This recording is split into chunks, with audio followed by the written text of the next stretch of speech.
सभी का स्वागत है। मैं ये वीडियो उन महिलाओं के लिए स्पेशली बना रही हूँ जो ससुराल में काफ़ी हद तक बहुत ज़्यादा परेशान रहती है, टेंशन में रहती है और अपनी परेशानियों को हमेशा किसी ना किसी के पास बताते रहती हैं। तो वीडियो स्टार्ट करने से पहले मैं एक छोटी सी बात कहना चाहूँगी जिसे ध्यान से आप सुने। अगर जो भी मैं टिप्स बता रही हूँ उसे फॉलो ज़रूर करें और जिसे इसकी ज़रूरत है प्लीज़ काइंडली रिक्वेस्ट यू आप सेंड कीजिए उन सभी को। हम में एक प्रॉब्लम होती है, हम अपनी प्रॉब्लम्स को सबसे शेयर करते रहते हैं, फ़ोन उठाएं और हम स्टार्ट हो जाते हैं, बट अगर अगला कुछ हमें समझा रहा है या टिप्स दे रहा है तो हम सुनते नहीं। तो एक चीज़ मैं बोलूँगी कि प्लीज़ इस वीडियो को सुनिए और फॉलो ज़रूर कीजिए, क्योंकि हम नहीं करते जिसकी वजह से हमारी लाइफ में और परेशानियाँ बढ़ती हैं। और हम ये कहते हैं कि talking is easier than doing, it is easy said than done. बात सही है, जो झेलता है वही समझता है, क्योंकि हम सभी शादीशुदा जो महिलाएं हैं, हमारी जो अनमेरिड लाइफ होती है कुछ डिफरेंट होती है, लेकिन वही शादी होने के बाद हर चीज़ लगता है कि बदल गया। तो वो बदलाव कहाँ से आई? क्या हम में कमी होती है या फिर हमारे इन लॉज में होती है? आखिर रीज़न क्या है? दोस्तों, टिप्स नंबर 1, क्या आप में ये आदत है मायके बार बार जाने की?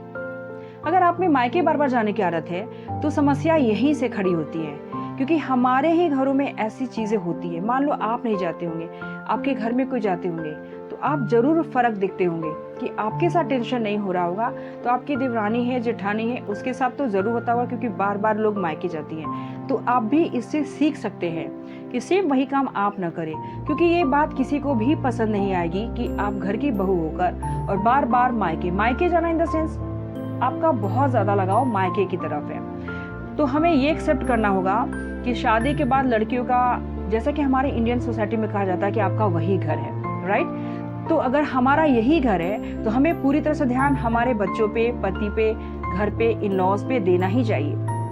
पॉइंट नंबर 2, क्या प्रॉब्लम सासू माँ में है? अगर सासू माँ में प्रॉब्लम है तो आप चेक कीजिए कि कहाँ से, उनकी नेचर क्या है, उनका स्वभाव क्या है, क्या बात बात में टोकती हैं? अगर टोकने का है तो आप प्यार से ही बात करके समझाएं कि क्या यही हरकत आप अपनी बेटियों के साथ भी करेंगे। लेकिन कईयों में आदत होती है कि अपनी बेटियों के साथ भी करते हैं तो वही सबके साथ करते हैं। फिर आप ये कहोगे कि मैंने प्यार से भी बात करके देख लिया, होता है ना? क्योंकि मेरी एक फ्रेंड है, वो हमेशा अपने इन-लॉज के बारे में, उनके ससुर जी तो नहीं है बट सासू माँ है, बोलती है कि जब भी मैं सो के उठती हूँ तो सीधे वो क्या बना रही हो, कैसे बना रही, एक कप चाय भी नहीं बना पाती, जबकि ठीक है बात करने में, बोलने में, रोक टोक में ठीक है, हेलन हार्टी है, बट वो उसके कामों में इंटरफेयर करती है। तो एक चीज़ मैं बोलूँ कि इंटरफेयरनेस किसी को भी पसंद नहीं। यहाँ बहुओं की गलती तो नहीं होती, बट अगर आप बहुत जल्दी झुंझला जा रहे हो, रिएक्शंस आपके तुरंत होते हैं, तो थोड़ा सा कंट्रोल करना सीखो, थोड़ा सा, क्योंकि आप पैनिक होके या पैशंस को खो के कुछ नहीं मिलता। आप अगर पैशंस के साथ आप धैर्य रखिए और बोलिए कि अगर मेरी चीज़ें चाहिए आपको कि मैं बना के दूं, तो आप शांति से बैठ जाएं। फिर भी उनके बिहेव में बदलाव नहीं आ रहा है तो आप किसी से शिकायत भी करोगे तो उसका सोल्यूशन नहीं निकलेगा। तो आप उन्हें, जब उनकी मूड अच्छी हो तो आप प्यार से बैठ के समझाएं और बताएं कि आपको प्रॉब्लम कहाँ है, क्योंकि म्यूचुअल अंडरस्टैंडिंग से, बातों से ही कई समस्याओं का समाधान होता है। पॉइंट नंबर 3, क्या पति सासू माँ की बात ज़्यादा सुनते हैं? अगर ज़्यादा सुनते हैं तो वहाँ आपका फिर रोल क्या है? दोस्तों, बहुत सारी केसेस में होती हैं कि पति होते हैं वो अपनी माँ की ज़्यादा सपोर्ट करते। क्यों? क्योंकि कहीं ना कहीं ये कंप्लेन आता है कि बच्चे बड़े होके पढ़ लिख जाते हैं तो अपनी माँ को भूल जाते हैं। हमारे ही इंडियन सोसाइटी में ऐसा होता है, तो वो भी सही नहीं माना जाएगा। और जो बच्चे अगर माँ को कर रहे हैं तो बहुओं की नज़र में वो भी अच्छी नहीं। तो माँ और बेटा को छुड़ाना सही बात तो नहीं है, क्योंकि हम ही हैं, अगर हमने बच्चों को, बेटों को पैदा किया है तो कल होके हम भी नहीं चाहेंगे कि हमारे बेटे अलग हो जाए। बेशक हम अपना रोल वैसे प्ले करें कि बेटा और बहू दोनों से ही जमा के रखें। तो आप ये गौर करें कि आखिर बेटा क्या चाहता है। वो अपनी माँ की केयर करा तो आप भी केयर कीजिए, उसकी माँ से बात कीजिए, अच्छे से रहिए।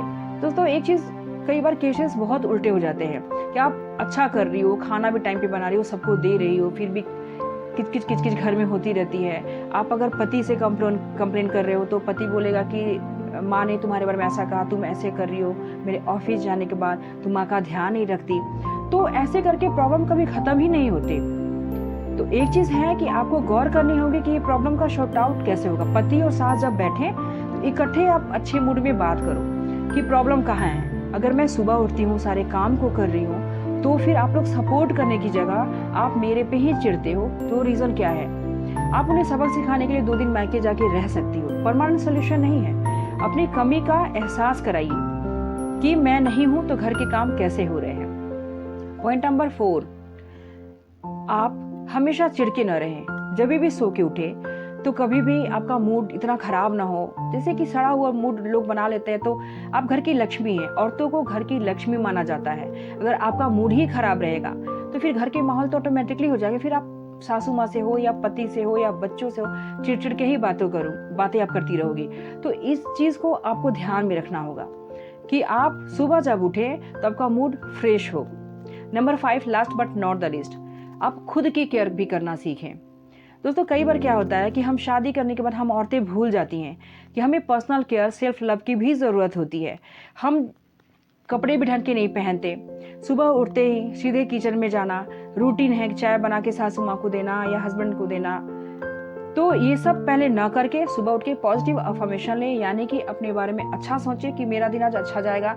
चाहे कोई कुछ भी बोल ले, मुझे उसके बारे में गलत रिस्पॉन्स नहीं देना है।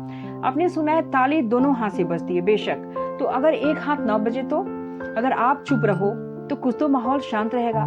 क्योंकि हम अगर अपने घर से आते हैं तो एक संस्कार तो जरूर मिलती है कि कई बातों को बर्दाश्त करना भी चाहिए, बेशक, और सुन लेने से कुछ नहीं बिगड़ता। क्योंकि देखिए, अगर आपको आपके घर को हैंडल करना है, अच्छे से रखना है, तो कहीं ना कहीं थोड़ी बहुत बातों को बर्दाश्त करना सीखना होगा। हर सासू माँ खराब नहीं होती, हर बहुएं खराब नहीं होती, हर इन-लॉज खराब नहीं होते। थोड़ी सी सकारात्मक और पॉजिटिव सोच और एफर्ट से ही हम अपने घर को और माहौल को जरूर बेहतर बना सकते हैं। क्योंकि ये ध्यान रखना सासू माँ का भी है और बहुओं का भी है कि ये जो जोड़ी है वो हमेशा से चली आई है और चलेगी ही। तो हमारे ऊपर है हम इसे हैंडल कैसे करते हैं। हम में से बहुत रिप्लाई करते हैं कि बातें कहना आसान है, अच्छी अच्छी बातें सुनना आसान, लेकिन हैंडल वही करता है जो झेलता है। बिल्कुल सही, जिसके भी शरीर में घाव होती है, दर्द तो उसी को होगा ना।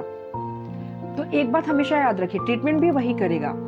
अगर थोड़ी सी पॉजिटिव एफर्ट लेके आप अपनी तरफ बढ़ो, अपने करियर के प्रति बढ़ो और अपने लिए टाइम निकालो, आपके वही माहौल बहुत ही पॉजिटिव नजर आएगी। जहाँ चारों हंस रहे हैं, अब थोड़ी सी चेहरे पे स्माइल रख के जब आप चाय सर्व करते हो, उसे में मुंह ना बना के कि मुझे तो चाय बनाना पड़ा, मुझे तो खाना ही बनाना होगा, मुझे ही अब बच्चों के कपड़े धोने होंगे, ये सब ना करके थोड़ा प्यार से हैंडल करके देखिए। ऑफिस के भी अगर काम करते हो, वापस आके घर के करते हो, थोड़े 1 दिन के लिए 2 दिन के लिए ब्रेक ले, या तो अपने ऑफिस के काम से, और घर के काम में है तो सबका सपोर्ट खोजे, थोड़ा सा घुल मिल के रहें। सोल्यूशन जरूर निकलेगा। जहाँ प्रॉब्लम है वहाँ सोल्यूशन भी है। तो अगर आपको मेरी वीडियो पसंद आए तो कमेंट बॉक्स में आके कमेंट जरूर कीजिए कि किस तरह से वीडियो आपको चाहिए, क्योंकि हम सभी महिलाओं की सिचुएशन करीब करीब लगभग एक जैसी होती है। तो दोस्तों, मैं यही रिक्वेस्ट करूंगी कि प्लीज़ मेरी वीडियो उन लोगों को जरूर शेयर कीजिए जिसे इसकी ज़रूरत है, और मेरे चैनल को लाइक, शेयर एंड सब्सक्राइब करना मत भूलिए। तो मैं फिर मिलती हूँ एक ऐसे ही मोटिवेशनल वीडियोस के साथ, एक यूजफुल और वैल्यूएबल वीडियो के साथ जो आपके बहुत ही काम आएगी, बेशक काम आएगी। So all the very best and take care of yourself.